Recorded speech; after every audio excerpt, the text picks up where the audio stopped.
Hey guys, Happy Dude here, and I'm going to build the Tiger tank in full metal in honor of my grandpa.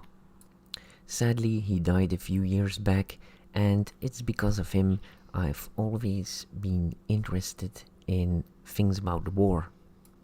Not so much for the destruction and the many lives these machines have taken, but more the mechanical aspect. All these pictures are taken in Saint-Mère-la-Glaise in Normandy, France. I wasn't even born yet. Here in this picture you can see my grandma, grandpa, and little old me. I turned 5 years that day and I can still remember that airplane. Okay, the reason I want to build the Tiger tank is because me and my grandpa both loved the movie Kelly's Heroes. So I'm going to start with building the Tiger tank and later the Sherman tank. There's a tiger coming down the street! I ordered everything from rctank.de.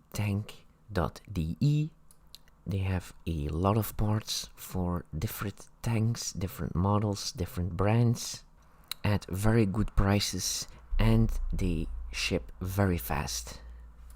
And they also offered a lot of help through emails, so I will put the link in the description below.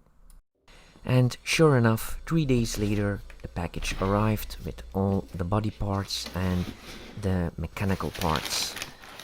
So in this video we're going to put everything together and paint it, but remember, this is my first time.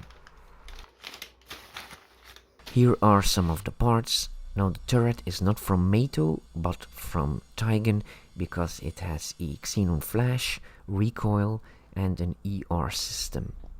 And it also has a lot more details. But all the rest is from Mato because I really wanted it to be full metal. Now almost everybody, including the people from RC Tank, told me not to do it in full metal for the first time because it's harder and also a lot more expensive, but I didn't really care about the costs because this is a project in honor of my grandpa.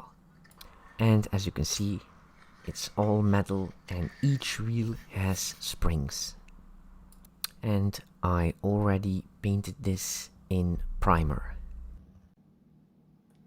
Now before you start painting, make sure you decrease all the parts. I simply put it in a box and I used primer from Motip because it's a lot cheaper for a lot more.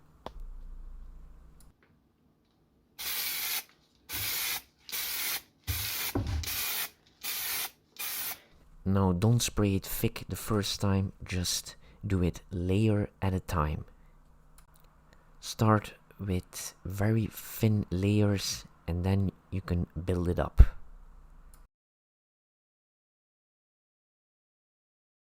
Now even the smaller parts are metal, so also use a metal primer.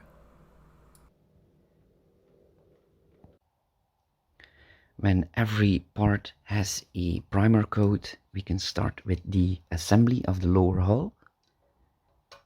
Just slide this in and use this screw, nut and 2 washers. One here and here. But first, let's put the exhaust and the filters onto the backplate. Now, if you are going to build this, there's going to be a lot of tiny screws, and for painting the details, I do recommend using a big magnifier with a light in it. And now you can put the backplate on, because the upper hull will need some alignment so it all fits together nicely. Okay, let's install the engines. They are from Mato and the gear ratio is 5:1. And the positive should be the upper connection with this gap in the plastic, and the bottom one should be the negative. And it's the same for the other engines. The difference is you have a top engine and a bottom engine, and it's important that you install this one where the engine is at the bottom first, because otherwise it won't fit. Now it's easier that you solder the wires first to the engine, so that we are absolutely positive that we are going to have a solid connection, because it's not going to be easy when the engine is already in. Okay, that's one engine installed. Make sure that it is in straight, so the gears don't hit the chassis, and that the shaft is also in the middle. Now the bolt right in there, that's a difficult one, because the motor is magnetic, so the bolt always is attracted to it.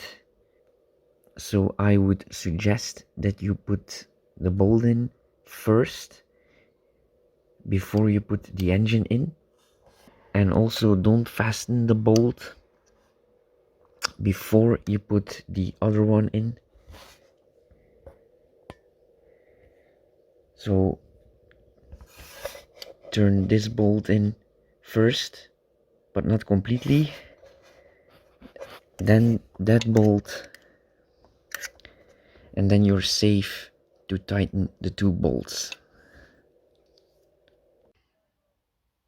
Alright, let's put in engine number 2. You see in this video here the wires aren't soldered, and that's why it's harder to put the second engine in.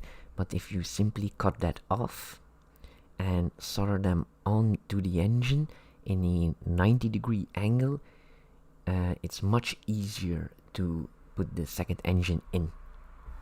And that way there's also less stress on the cables for when you hook everything up to the main board. Now I have noticed that these connections are way too long and too stiff to fit in here, so I'm going to cut them off later and then solder them to the engine. I've also noticed that there is some play here, as you can see.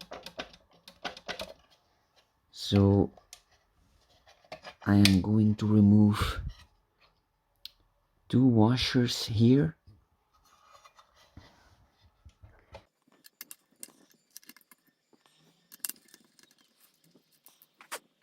And now I simply remove 2 washers under the metal plate, so there will be less play.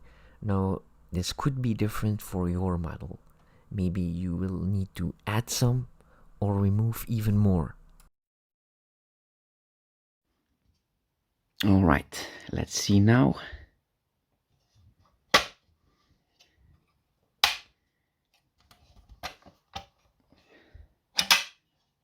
Oh,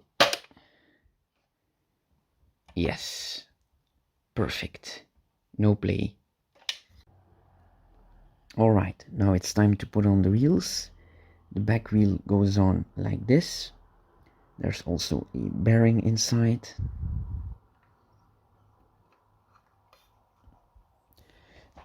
Then find something that can fit onto the bearing.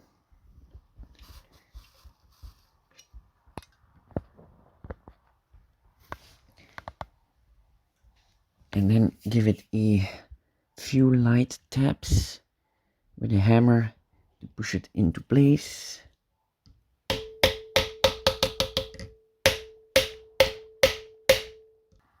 Then there's also supposed to be a screw to put in here. but I have to order them. Alright, let's put on the rest of the wheels. You just take one long bolt like this one and you put it inside the wheel. There are also bearings in, and I always do a little bit of glue at the end and also right in here, so to make sure they never come loose. Now for the right order of the wheels, you have the first one is with one wheel here, then double, and then again one, and then just repeat. Make sure that if you paint the turret that you mask off that little LED here and also in here.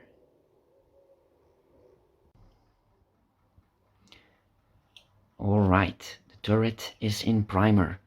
Now you can use the rubber hose from the air filters from the tank to protect the LED inside the barrel for when you're painting the turret. I'm going to glue this piece into the air hose so I don't lose it. Alright, I'm going to wrap up part 1. Now if you want to see the rest of the build, please subscribe, it's free. And of course, don't forget to like. Now, thanks for watching and you all have a nice day. Bye!